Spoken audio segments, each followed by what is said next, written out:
unbowed, unbent, unbroken. The words of House Martell, a promise to our enemies and a challenge to our lovers. Thousands of years ago, the warrior queen Nymeria crossed into Dorne from Essos, fleeing the dragon lords of Validia. After she landed, she burned her ships, all 10,000 of them, so no cowards could slink home. What a woman! Dornish in spirit before she ever was in flesh. She was lucky to land in Dorne, where powerful women are not locked away in septs and the beds of old men. My ancestor Mors Martell saw her and desired her, and proved that where armies fail, a tongue may succeed. Wedding his strength to hers, his spear to her son, they subdued all his rivals together.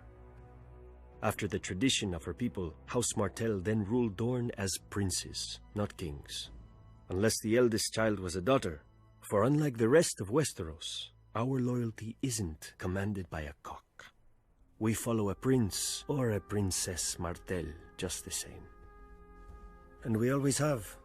Some people forget that Aegon Targaryen crowned himself lord of 6 kingdoms, not 7.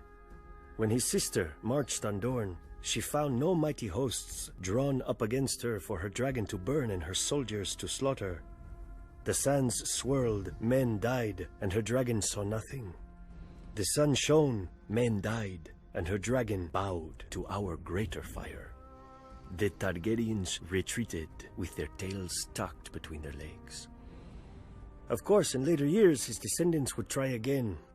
Daeron the First succeeded at great cost and reigned in Dorne for a few glorious months.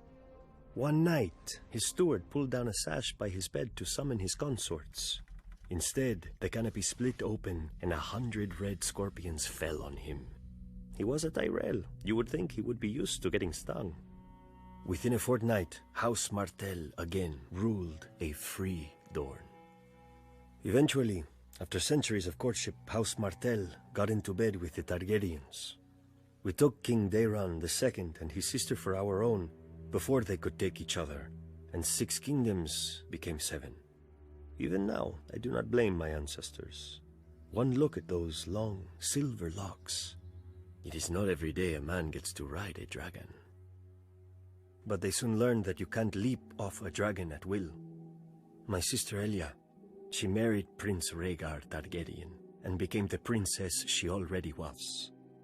In Dorne, she walked among vipers, and none would bite her.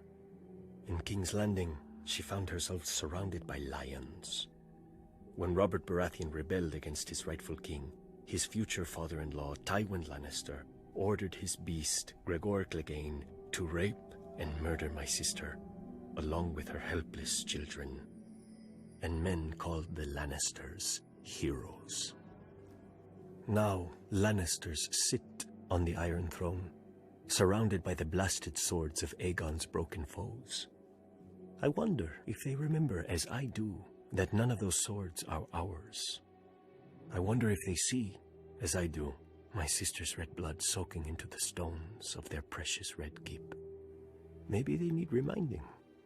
The lion may be a mighty beast, but pride always lifts his gaze to the horizon, never seeing in the grass the viper.